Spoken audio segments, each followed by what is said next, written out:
Hi there, how you guys doing? And welcome to my channel.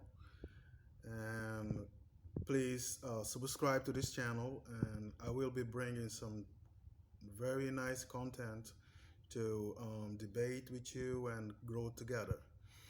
Thank you very much to having me. And today I want to talk about um, how I went back to college and to finish my degree at the age of 35.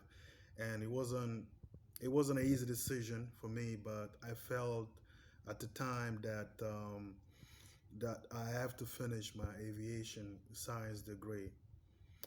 I have always wanted to be a pilot. That's a childhood dream, right? That's something that I've been dreaming since I was a little kid, and I always wanted to fly a commercial pilot plane, and felt like it was suffocating me inside. I could not get rid of that dream, that could not get rid of that thing, take it out of me, and I have to do it. I had to do it. I had to decide to to follow and also go and chase my dream. So I decided to follow my heart and dream. I applied for several universities in New York and Massachusetts state. First, I got a letter from Bridgewater State University. Um, yeah, those of you that doesn't know where Bridgewater is located in the city of Bridgewater in Massachusetts State, United States. So they are the one of the best uh, in the aviation science degree program. Bridgewater State University is one of the best in the world and one of the best in the country in the U.S.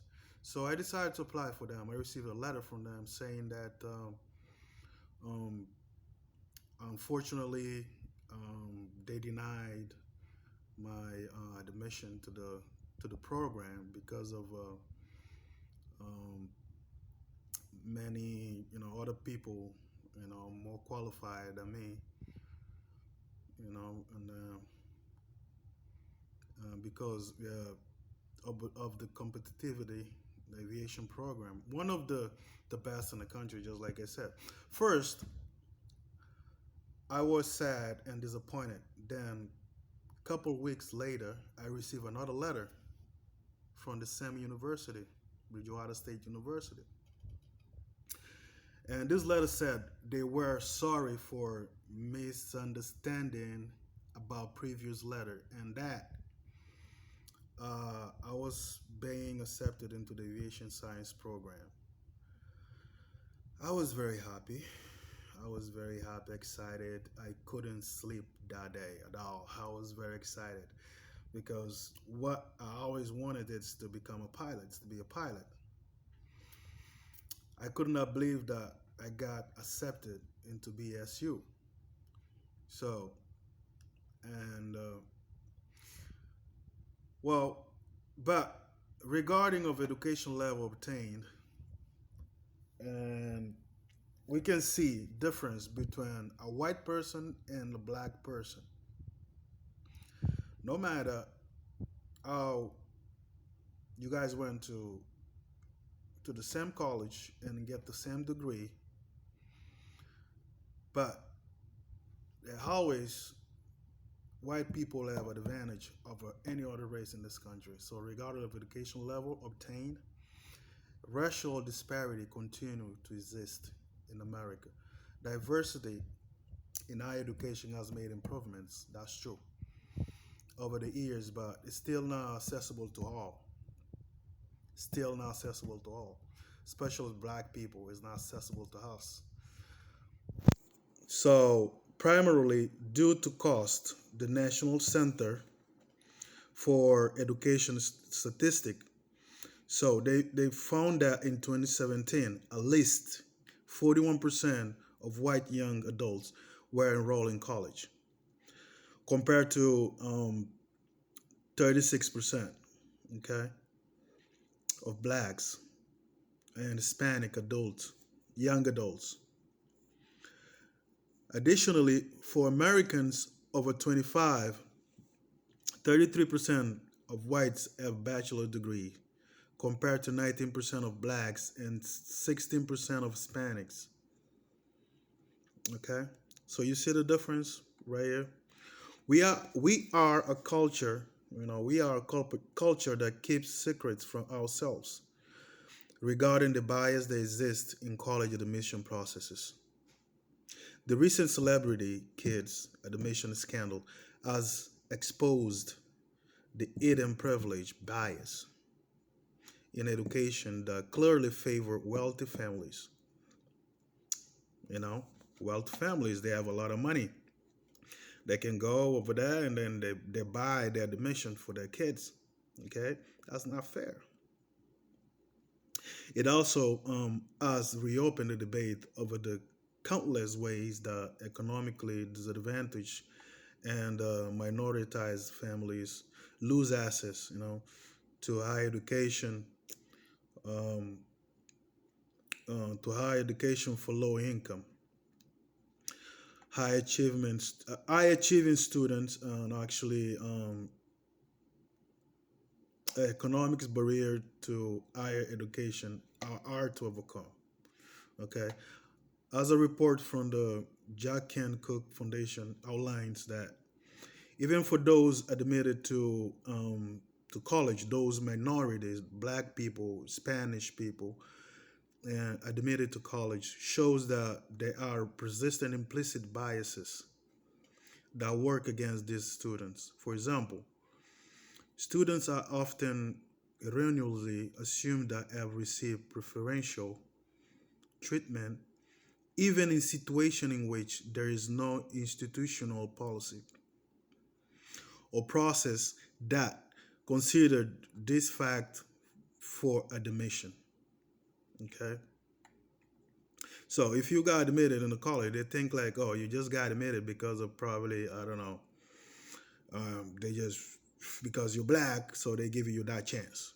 That's what most of people think when they see black person in good university.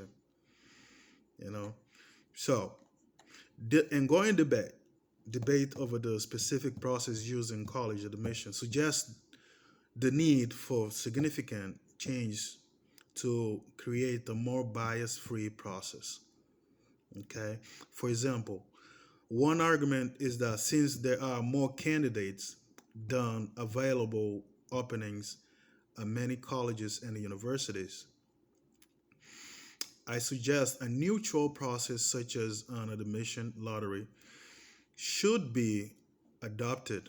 Okay, should be adopted in order to eliminate bias and reduce unethical behavior. Supporters supporters of this approach, okay, explain the process as follow. Admission officers would reduce their number of applicants to a small pool, a smaller pool of qualified contenders, and from there select the final admitted students through an open lottery. That's another way to go by the admission process, so we can avoid the bias and the things that the you know unfair decisions. Okay, others argue for a change in criteria that move away from the use of standardized tests. Okay, which have long been argued to have embedded biases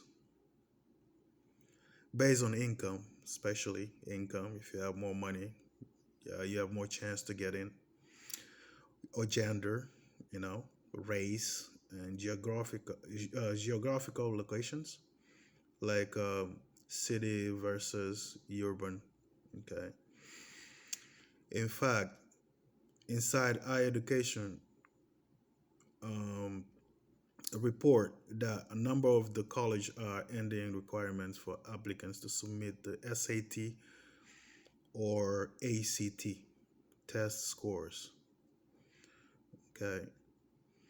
So Bates and Baldwin were early adopters of that test optional criteria in admission. And record shows that these schools achieve greater diversity and kept their graduation rates about the same, according to a report provided by National Association for College Admission and Counseling. So nothing changed for those schools that change those admission process. So achieving diversity in higher education must include multiple systematic strategies to reduce student debt, for example. Right? It will necessitate improvement in advising, okay? Greater attention by administrators to graduation rate, eff- effort to limit program costs to students, and programs to develop financial literacy among college students. In addition, um, reallocating funding to increase need-based financial aid is especially important for economically disadvantaged students receiving federal Pell Grants. For example, the University of Pittsburgh, okay? University of Pittsburgh, recently they announced that it will it will begin matching federal Pell Grants dollar for dollar as part of its effort to address issue of access, affordability, and raising student debt. Okay, so there's no magic bullet to really alleviate the fact that of persistent and complex challenges related to equity in college admission. All right, there's no magic bullet. We have to come together and work and try to figure it out how we can come up with idea to allow everyone, not just a few, but give opportunity to everyone to be able to afford college, be able to go to college, and don't have to worry about paying, you know, vast amount of money just because to get education. All right, it should be affordable to everybody, independently of race, color, religion, anything, race, whatever, should be available. So that being said, guys, tell me what you think. Okay, tell me what's your opinion. Tell me what you think about this situation. Okay, and subscribe to this channel. Subscribe to this channel and click down there. You know what I'm saying? And click the bottom, the like button, and tell me comment. Write your comment down there and tell me what is your opinion about it. All right, I want to hear your opinion about it and what you think about it. From my personal experience, blacks or African Americans, okay, from my personal experience, blacks or African Americans must work twice harder in order to get the same respect as a white student. Okay, we suffer racism coming from professors and not much from fellow students because this new generation, especially millennials and Gen Z, are not having it. I'm actually very proud of Gen Z generation because they setting a higher standard, okay, regarding to racism, discrimination, and abuse of minorities in this country and around the world. That's beautiful. I love America, honestly. I love America with all my heart. But there are many issues that need to be resolved in this country. And we all have to participate and fight against, okay, the evil of racism and discrimination. Because the only way we're going to be able to do it, to get rid of racism, discrimination, inequality, is if we come together and we say no to it. Okay, we have to come us together as one and say enough. All right. I can just my personal experience with racism at college is with my aviation science professor, Professor Michael Farley from the aviation science department.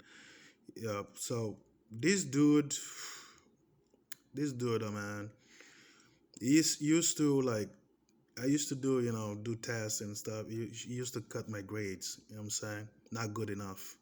Not good enough. Every test I did, not good enough. So I did like second, my first during the last semester. Um, I did one, and he gave me like half of the grade that I deserve. And then I didn't complain, but I let it go. I let it pass. And then the second test, he did the same thing. I went and talked to him. You know what he told me? He said, "Oh, I don't deserve it. You're not gonna give me something that I don't deserve." I said, "All right, that's fine. I don't want you to give me something that I don't deserve. I want you to give me something that I deserve." So I know I deserve more than the grades that you have been given to me. Okay, I know.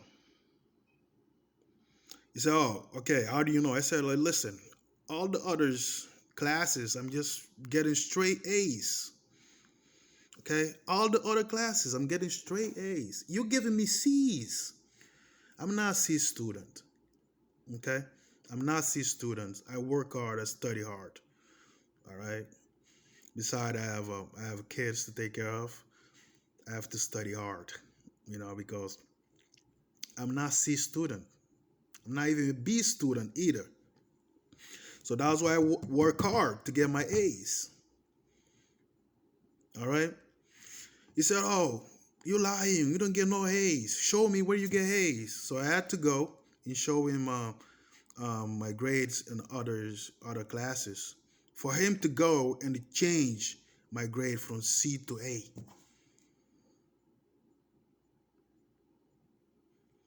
So you see this? And the same thing I went through with my English professor, my first year. She did the same thing. Professor Freitas in Portuguese, because she's a Portuguese descendant. I speak Portuguese, that's my first language. So you can notice my accent. So the same thing I went through with Professor Freitas. My first year in college, she used to cut my grades. And then I was naive. My first years I was naive and stuff. You know, I didn't pursue it much. But then at the I started after she kept doing it. She kept doing it. Listen, we would have this group program, this group thing paper to do, and this professor she would go over there and give other people in my group that we did the same work together, and some of them I did more than them. Okay, but everybody, it was like four of us, two girls, two guys. So those two girls and the other guy, Joey, they all get the same grade. And she gave me 50, over 100. And the others get like 100. She gave me 50. I went over there. I said, "Professor Freitas, so what's up? What's going on? Why did you give me 50 instead of 100 as you gave to all my other colleagues?" She said, "Oh, because you didn't work hard." I said, "How you didn't know I didn't work hard? I work harder than most of the people in the group. Why you do that?" And then I told, "Okay, I'm gonna have to take you to the English department because this is not fair." So after I told her that, she go over there and change the grade. He gave me 100. So what do you call that? That's racism, discrimination. These are kind of things that we go through. As a black person, I had to work twice as hard to be equal. The fact is that racial inequality, like race itself, is a reality. You know, is a reality. We're not inventing. We're not trying to come up with it. is really happening in this country. It's created by the policies of the U.S. government. Okay, but if we want equal one for whites, and if we believe that all people are created equal, should two equal one for non-whites? If one equal one for whites, so should the two equal one for non-whites? Think about it. That is bad math. Okay, that's bad math. That's bad policy. That's wrong. That's cheating. And that's bad for our nation economy and democracy. That's bad for the US. Okay. Things need to change. Things needed to change, guys. Things needed to change. All right. Like I said in the beginning, I love this country so much, and I believe that we can come together. Okay. I believe we can come together and change this. But in order for that to happen, to come together, um, policies, laws need to be changed. The entire system need to come out. Okay, America cannot be just for whites. It has to be for everybody. Okay, just like its constitution says, everyone is equal. So if we're all equal, we should be treated equal. All right, guys. Thank you for listening. Okay, and please subscribe to this channel and comment below. I want to know what you think, about this issue, so we can grow together and change the narrative. Okay, grow together, change the narrative. All right, that's all about it. All right, thank you very much. Enjoy your day. All right, and bye.